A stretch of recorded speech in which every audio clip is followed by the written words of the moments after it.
Oi, gente, seja muito bem-vindo ao primeiro episódio do Mergulha Cast, o seu episódio de podcast aqui no canal do Mergulhando em Letras.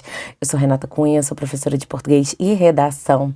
E eu resolvi criar esse podcast porque os meus alunos falam que eu tenho voz de dubladora. Então eu considero isso como um elogio e vamos utilizar essa voz de dubladora, locutora, não sei, vocês acham que eu também tenho? Para criar um podcast aqui, uma playlist de podcast aqui no canal, certo? Onde eu vou comentar algumas coisas, meus devaneios, alguma coisa que eu quero comentar, que às vezes eu só comento aqui com colegas de profissão que estão perto de mim, mas com esses episódios eu posso externar para o mundo, certo? Então, esse primeiro episódio nós vamos comentar sobre a crise na compreensão. Por que os jovens, hoje em dia, não compreendem textos simples? Vocês já pararam para pensar sobre isso? O tempo todo em sala de aula, né? Eu já estou em sala de aula há 7 anos. Eu observo alguns episódios, eu venho observando alguns episódios que eu me pergunto, gente, como pode, né? Uma pergunta simples, um comando simples, o quanto eles têm dificuldade. E eu, como professora de língua portuguesa, vejo que isso não é falta de capacidade intelectual, é falta de leitura, tá? Teve um dia, na escola onde que eu trabalho, eles fazem um tipo de prova onde eles fazem várias disciplinas em um único dia, e aí o professor que está nesse dia que aplica. Então eu estava aplicando a prova neste dia, e eles estavam fazendo prova de português. Não era português não, desculpa. Eles estavam fazendo prova de matemática, história, geografia e ciências. E aí uma aluna me pergunta, ô tia, vale? Não é aquele negócio de relevo? Aí eu falei, sim, mas você está fazendo uma prova de matemática. Esse vale aí é de valor. E assim, algo bem simples, porque era quanto vale determinada situação lá da matemática, né? E os alunos não têm essa capacidade de interpretar e deduzir que eles não estão fazendo uma prova de geografia, o contexto ali da situação, né? Que determinadas palavras têm significados diferentes dependendo do contexto. Então, eu percebo isso em diversos momentos em sala de aula, tá? Quando temos, assim, provas que tem 2 comandos na mesma pergunta, eles esquecem de responder o segundo comando, né? Eu percebo bastante isso, tá? A dificuldade de extrair as ideias explícitas que estão ali na cara deles e eles não conseguem entender. Mas o que eu percebo? Que isso é falta de leitura, tá? Aqui nós podemos falar uma série de situações, de fatores que influenciam isso, como falta de leitura, excesso de internet, excesso de informação o tempo todo, meios digitais, falta de informações culturais mesmo, né? Na minha época, por exemplo, eu lia muito gibizinho, eu ia muito a eventos culturais, museus, até em passeios de escola também. Hoje eu vejo que isso foi um pouco reduzido e as famílias também não levam os seus filhos, tá? Não fazem eventos culturais. Então acaba que os jovens, eles, quando veem isso na escola, acham chato, né? Em contrapartida, nós temos o excesso de conteúdo rápido, como Reels, TikTok, Instagram, aquele Reels, os shorts agora do YouTube, né? Então, assim, os jovens são bombardeados de vídeos e informações rápidas. Vocês já perceberam que os jovens, eles não conseguem ouvir uma música de 3 minutos, 4 minutos toda? Às vezes, quando você leva música pra sala de aula, quem nunca passou por isso, né? Eles falam assim, tia, depois você pode botar tal música, depois você pode botar tal música. E aí, quando você consegue botar essa tal música que eles pediram, eles não aguentam escutar a música toda. Eles vão pedir, e agora bota determinada outra música. Eles fazem isso, né? Então, a atenção, ela é fragmentada, né?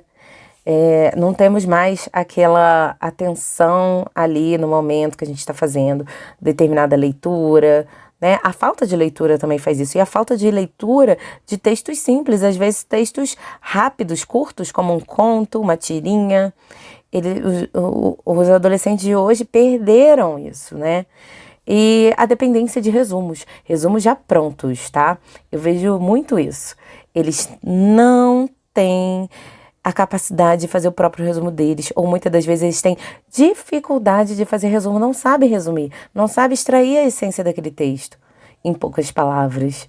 Eles preferem pegar um resumo pronto e decorar aquele resumo pronto, né? Então, essa habilidade de resumir, de inferir, de deduzir, de relacionar, interpretar, fica muito prejudicada. E isso tem como consequência esse excesso esse bombardeio de textos, mídias rápidas, né? Junto com a falta de leitura. Já tem informação mastigada hoje com a internet, né? O ChatGPT tá aí para isso. Hoje em dia eles não buscam nem mais no Google, eles vão logo ali no ChatGPT e nem conferem informação, não é mesmo? Então, assim, ele já tem pouca variedade textual, ele já não vem muita charge, poema, tirinha, crônica, conto, que são textos mais rápidos, né? E quando isso aparece na prova, nossa, isso é novidade. Nunca vi isso na minha vida. Teve uma vez que eu botei uma tirinha da Mônica na prova de português, e aí um aluno me perguntou: "Ô professora, qual o nome dessa personagem?" E era a Magali. E é uma das personagens tão antigas, né? Não era um personagem novo. Então, assim, falei, gente, é a Magali. Como pode esses jovens de hoje em dia não conhecerem a Mônica, a Magali, o Cebolinha e o Cascão? E não saberem as características de cada um. Né? Se eles não sabem as características desse universo de quadrinhos do Maurício de Souza, que são personagens aqui brasileiros, eles não vão conseguir fazer isso quando a gente fala de Mafalda, quando a gente fala de Calvin Haroldo, que são personagens de outras tirinhas que estão sempre aparecendo aí em provas de português, não é verdade? Tem até aquele meme na internet, né? Oi, eu sou o Calvin, eu sou a Mafalda, eu sou o Haroldo e viemos ferrar com a sua prova de português. Claro, claro. Os jovens hoje em dia, as crianças de hoje em dia, não sabem, não leem mais nem quadrinhos da Turma da Mônica, quanto mais Calvin Haroldo, Menino Maluquinho, né? Enfim, então isso traz o quê como consequência? Uma linguagem empobrecida, um vocabulário limitado, porque eles não têm repertório, conhecimento disso. Então, quando você se depara com um jovem que fala um vocabulário mais rebuscado, a gente até estranha, né? Nossa, como assim? Né? Aí você logo pergunta, não, esse aluno é leitor. E com certeza. Até na hora da escrita, gente, quem trabalha com produção textual, com redação, você vê na escrita quando seu aluno é leitor e quando ele não é, tá? É bem perceptível. E como isso tudo vai afetar o ambiente escolar? Bom, já digo logo de cara que o aluno já trava ali na hora do enunciado. Ele não consegue entender o que é o enunciado do comando da questão, né? O que ele quer de você. Eles já falam, não entendi. Como assim não entendeu? Você leu? E assim, qual é a dificuldade aí que nós temos? É falta de leitura, realmente, né? E aí, muitas das vezes, eles vão copiar partes do texto ao invés de responder, né? E às vezes não tá perguntando isso. Ele tá te perguntando outra coisa. E na redação, como isso funciona? Como isso afeta no desempenho da redação? Eles fogem do tema, né? Tem argumentos rasos. Tem uma escola que eu dou produção textual, e aí, numa turma de 7º ano, eu coloquei lá uma notícia. A vaidade que nós temos aí nas redes sociais de se comparar um com o outro, né, e tudo mais. Na verdade, eles tinham que fazer uma carta do leitor, tá?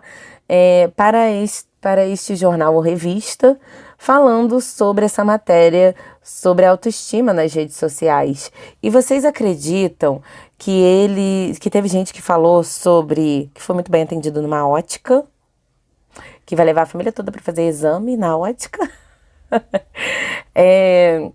que adorou o programa de TV, que ele passava desenhos e tal, e que ele tinha um irmão autista, então ele estava agradecendo. Tudo bem, ele agradeceu, né? Mas não era um programa de televisão. Era para se reportar à revista, ao jornal, falando sobre aquela matéria, tá? Era uma carta do leitor. Não era nem para falar de ótica.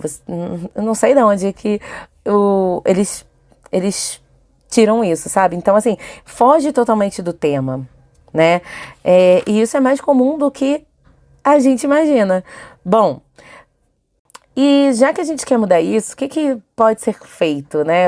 A gente como professor, como mãe, pai, até mesmo a gente como aluno, se a gente se vê nessa situação, o que eu posso fazer para mudar? Bom, começo dizendo que adquira o hábito da leitura, nem que seja de 5 a 10 minutos por dia, 15 minutinhos por dia. Leia qualquer tipo de texto curto, tirinha, conto, crônica, poema. Lê alguma coisa nesse sentido, tá? 10 a 15 minutos. Para quem está começando, você vai ver que isso vai fazer muita diferença. Você vai começar a criar vocabulário, a ver as regras gramaticais na escrita. Você vai ter uma consciência de mundo, uma reflexão sobre determinado assunto que diz aí nesse poema, nesse conto, tá? Você começa a interpretar ativamente aquele texto. E você tem que começar a fazer esse exercício de interpretação, tá? Ao ler um texto, se pergunte, o que esse texto quer de mim? O que está escrito nas entrelinhas? Isso vai fazer toda a diferença, tá? Você começar, ao ler um texto, extrair essas informações, já vai ser de grande ajuda. E treinar enunciados, tá? Quando você lê um texto e vai responder uma prova de interpretação, treina ali um enunciado, grifa, marca o comando da pergunta. O comando, ele vai te dar um comando do que você tem que fazer. Se é para você extrair do texto, se é para você inferir dessa situação, o que é. Então, a partir do momento que você começa a treinar a leitura dos enunciados, eu digo até para os meus alunos, marca para facilitar, tá? O comando. E não esqueça de responder. Se a pergunta tem 2, 3 comandos, responda, não esqueça de responder esses 2, 3 comandos, ok? E tenha contato com os mais diversos gêneros e tipos textuais, tá? Textos multimodais, memes, vídeos, internet, imagens, enfim, tudo isso, tá bom? Já temos 12 minutos gravados aqui nesse podcast. Eu não quero um podcast muito extenso, tá? Vamos começar com podcasts resumidos. Então, esse foi o nosso primeiro episódio, onde falamos que os alunos não perderam a inteligência, mas eles perderam o hábito e a estratégia de leitura. E aí, eu quero te perguntar, você percebe aí na sua realidade essa dificuldade também? E você quer um próximo episódio só como treinar essa interpretação no nosso dia a dia? Então não se esqueça de curtir, se inscrever e compartilhar esse podcast. Eu vou ficando por aqui. Um super beijo e até a próxima. Tchau!